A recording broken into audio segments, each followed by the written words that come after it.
Now available on video and DVD.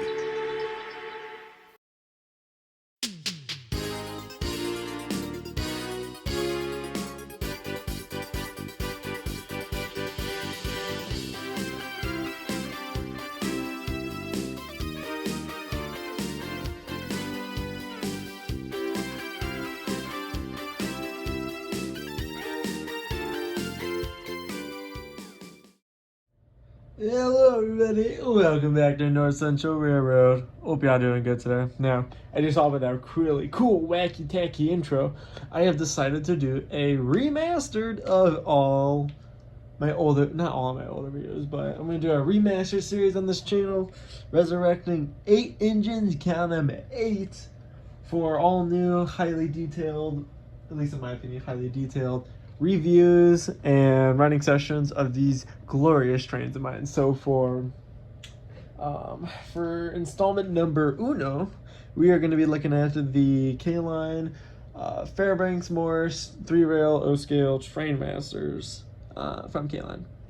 So this is one of the very big flagship titles of the O-gauge world in terms of popularity on trains, because this engine has lots of good history, not just with a few brands, just in general. So the FM Trainmaster was originally produced under Lionel in the post-war era from the mid-50s to, I think, 60s. I don't know when they stopped production on it, but this was one of the few scale engines that they actually made where you could say this is like true 148 scale, but maybe it's a little bit lackluster on the detail, but hey, it looks really damn good with some O-scale rolling stock. This massive 6-axle diesel was originally, actually, I believe the company that made this started producing submarine material or submarines in general, and they tried to put their weird motor design into an engine to see how that would work. That did not work. That was a bad idea. And these things were very hard to maintain, upkeep costs, and also repair if there's any damages. But yeah, these were very obscure engines, even though that I feel like they would have been a lot cooler if they worked right. But yeah, that's just me. So we're not looking at a Lionel model yet. We'll be looking at the K-Line models that I got here. And we'll be starting off with the Milwaukee Road with detail-wise. So starting with the bottom of the truck side frames, here's the truck side frames for this. All of it is all one piece, is all die-cast metal. There's no actual springs on here, but it's nice metal construction there. Coming up top, we got like a little F here to show that, hey, this is the front of the engine. Then we got some separately applied grab irons and wires, and then up here, right above the little Milwaukee Road logo, we got a little crew figure in there driving our train. And we got a horn right behind the cab. Still, since this is all a plastic shell for the body, it gets lots of pretty good detail compared to die-cast metal or brass, but brass will always still be the best. Going right past the cab here, we got the side running board here, along with some really nice detail here on the side of the engine, as well as separately applied grab irons. And then we got like a little, I think it's just like a fan cover here that actually has holes in it where you can see through the model. As we reach the rear of the engine, we got still the continuing colored metal grab irons, separately applied detail. Then we got the rear truck casting down here. It's all still die-cast metal construction. Then leading up to the ladders here, which is pivoting onto the actual truck just to keep the minimum curve down for a little bit. And then going up those stairs, we got a really nice running board back here. We got a adjustable step plate here that can be pushed in or out. We got lighted number boards, an operating knuckle coupler on this end with that, I don't even know, it's supposed to be like rubber or something covering up the coil, but yeah. Incandescent light bulb there. And then we got really nice numbering for 438, which was the number for this engine. Here's a quick look of the top of the engine. Obviously there's not going to be too much detail here, considering that this is actually I did not mention this earlier, it's also apparently a partially streamlined diesel engine. So since it's got meets both those criteria, it's not going to be a lot of detail on here. So we got two little plates right here that don't move, they're just stationary. We have a fan here that does rotate, but there's no like motor to actually keep it moving. I don't know what that thing is. There's just a little button.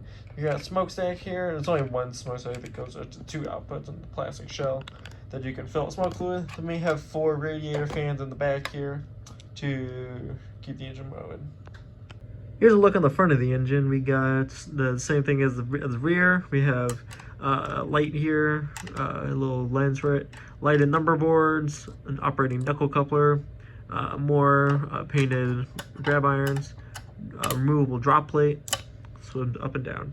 I do want to mention, since I am talking about this model anyways, with it being the step ladders being molded with the truck side frames and with the whole truck assembly in general on both sides, you would think that it would help with the traction or something, but actually its real use is to decrease the amount of curvature needed to rotate the trucks that are conjoined with the coupler. So then it would greatly decrease the minimum curve requirement, which for this engine is, I believe, 036 or 031, I may be wrong. So for any experienced modeler or beginner, this is a very friendly engine with small layouts with tight curves.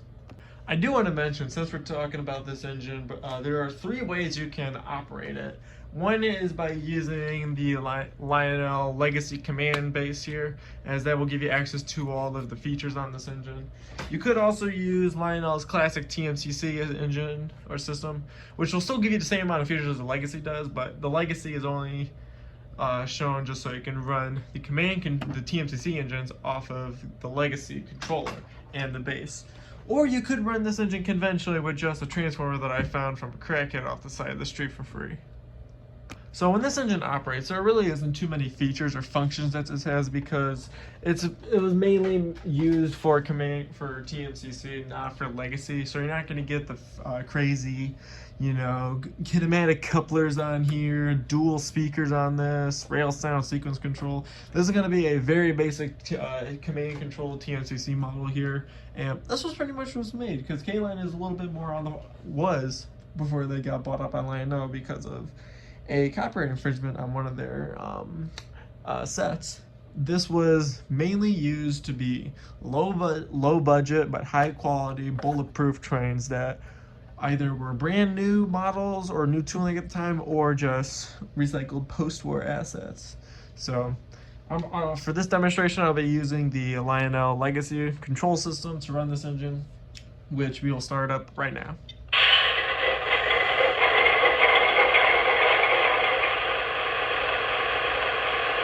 So when you start this engine up, you're going to get the idle sound effect that is going on right now. But with the Legacy control system and with the TMCC, there's going to be no additions or changes in the amount of features that you have with it. So what you see is what you're going to get. So I'll start with the horn.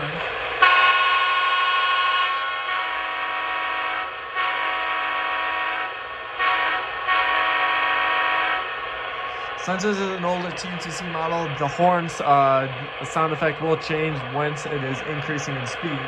So that's here's the bell.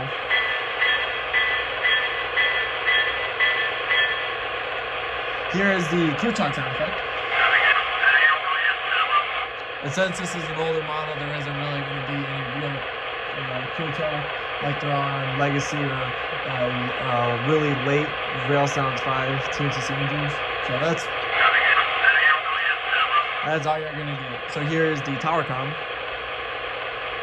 All clear for departure. We got operating knuckle couplers on this, front and back. Can change the volume on how loud the speaker system is on it. Plus and minus, which would be 9 and 8, would increase or decrease the amount of smoke output that you put on it if you have the smoke unit on.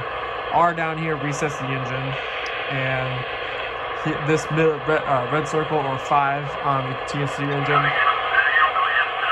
would start with a crew talk sound effect but then shut down.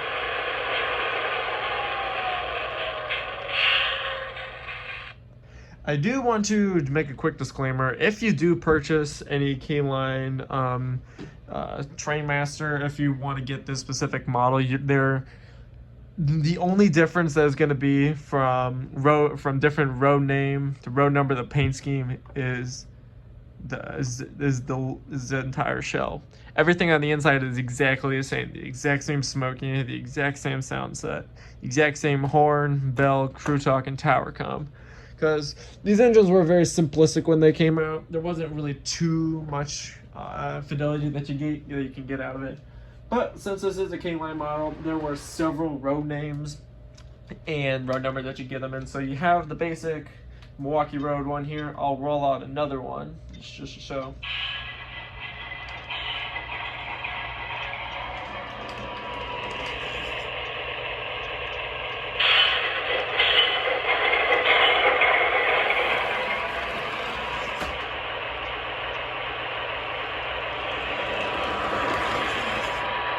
So you got another one, it being Southern Pacific. The only difference is going to be the shell. Everything that is indoors on this model that would relate to electronically is going to be the sound set. Everything is going to be the exact same.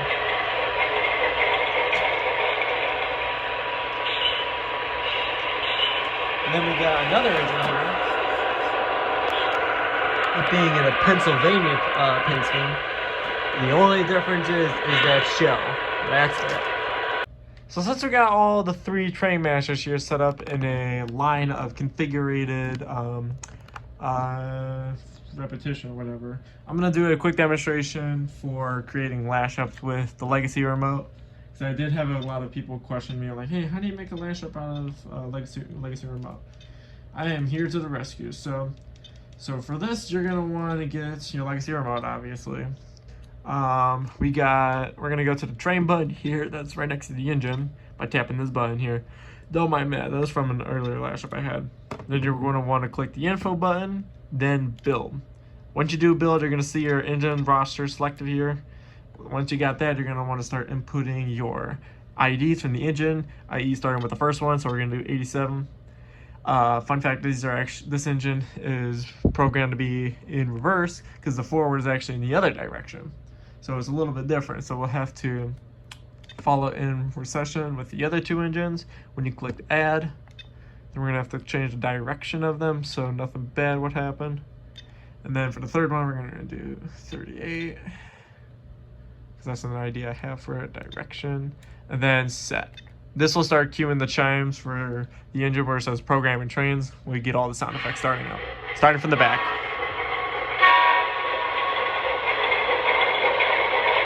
So now we're ready to run.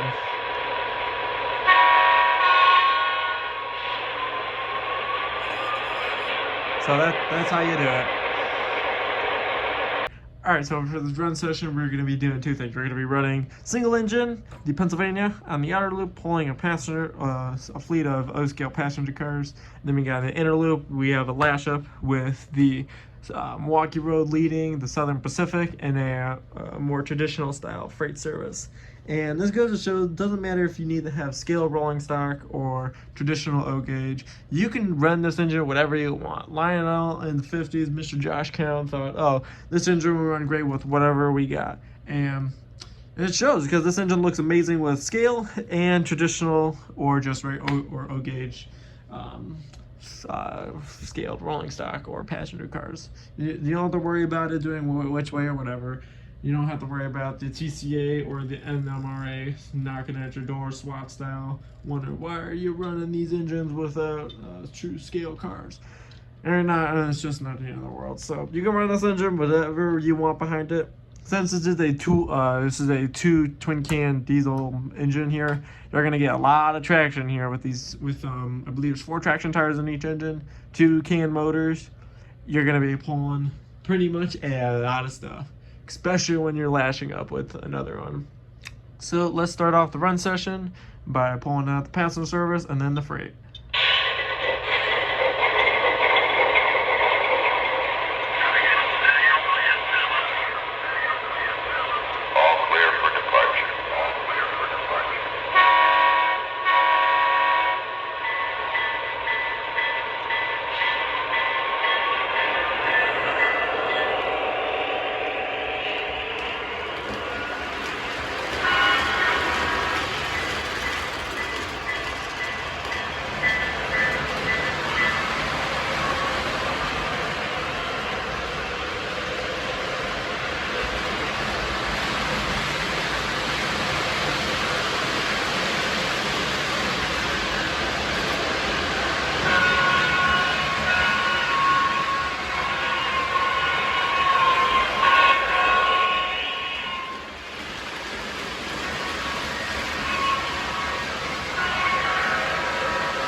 Alright, that's going to wrap it up for today's review and run session of the K-Line FM Trainmaster.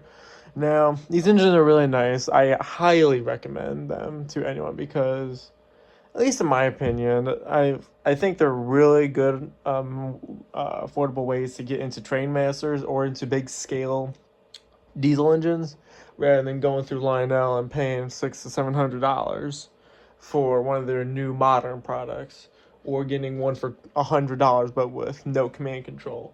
So I highly recommend these things. These are bulletproof, big runners. Never had anything problems with these, even though I had not lubricated them over 6 years. So, so yeah, that's just my defense for them.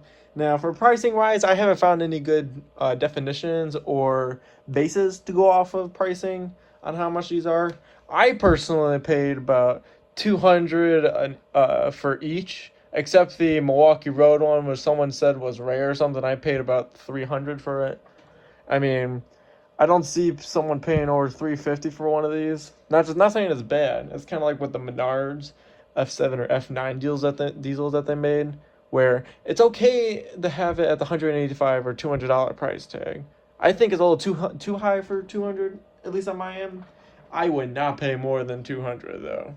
Or I see some people selling them for $400 on eBay. Rotten hell, dude. That is easily the worst scam I've seen anyone do. But yeah, that's just my opinion. Great trains, great to get into, and great for everyone. So that'll be it for today's video. See you next time on part 2, or at least the second installment of the Northwestern Central Railroad Century series.